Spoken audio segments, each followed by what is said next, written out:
بس کردیم بولینگ شیر اهرم دسته اصلی شیر بخاری، کاربرات یا شیر کنترل بخاری. گریس میزنیم.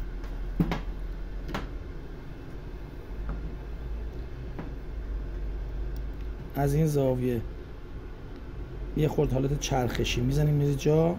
این پیستون باید قشنگ تمیز بشه، پیستون کفشه، که اینم باعث صیقل و روون شدن، روون چرخیدن شیر بخاری میشه کاربراتش. اینا باید جز قطعاتی که سرویس شه. بعد یه صفحه استیل داریم که این میاد روی این میچرخه، شعله های اینو رو از تو دریچه ها هدایت میکنه توسط اهرم وسط که میچرخه. اینم باید گریس بخوره در حد چرب شدن که گریس ها نره انباشیشه تو جلو سوراخ ها، در حد چرب شدن. این میاد رو اینجا که این میچرخونش.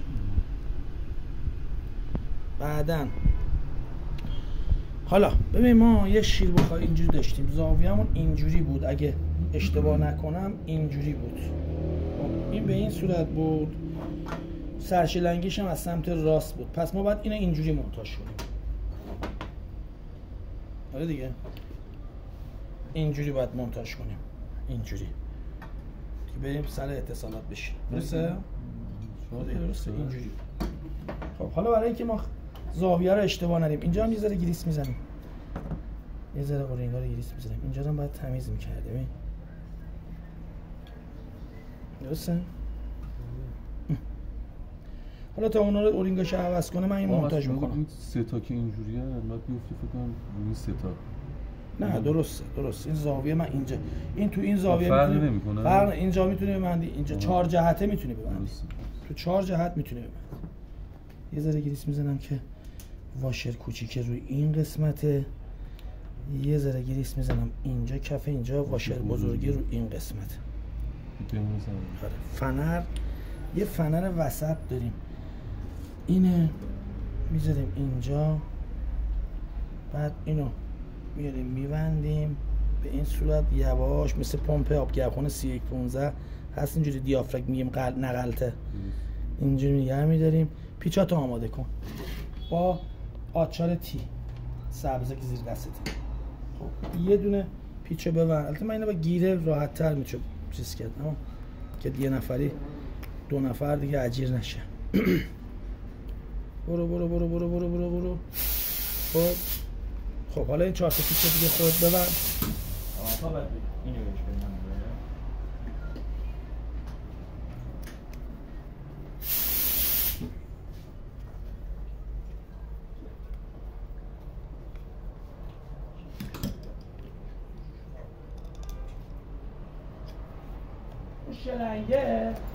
شلنگه هم ببند. شلنگی چیه میزنه؟ یه آقا سرشلنگی داره، چی داره اون شیرت میانش؟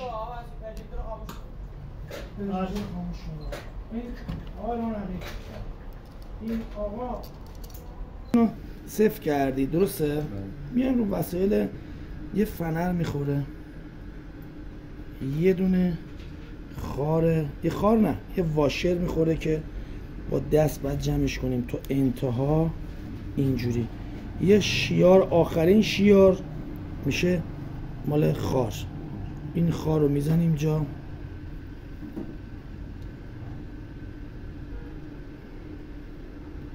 درسته؟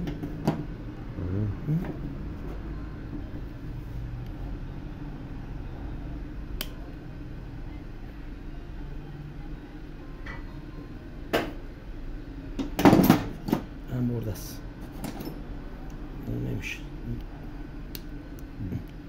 درسته؟ خب اینو ببینم چجوری شد الان. درسته؟ خب حالا یه دونه چیز داریم، یه دونه خار داره، زاویه‌شو باید بدونی. داره چخمه بشه. آره. حالا خار فندک بهش میگن، خار اتم فندکشه. یه دونه هم آخر فنر رو میذاری روش، جمع میکنی تو شیارش بیاد پایین. یه دونه چیه؟ اینم اینجا دوباره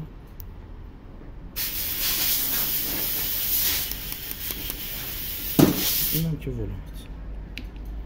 خب پس الان ببین روون شد مثل اونجا صفر نبود. هی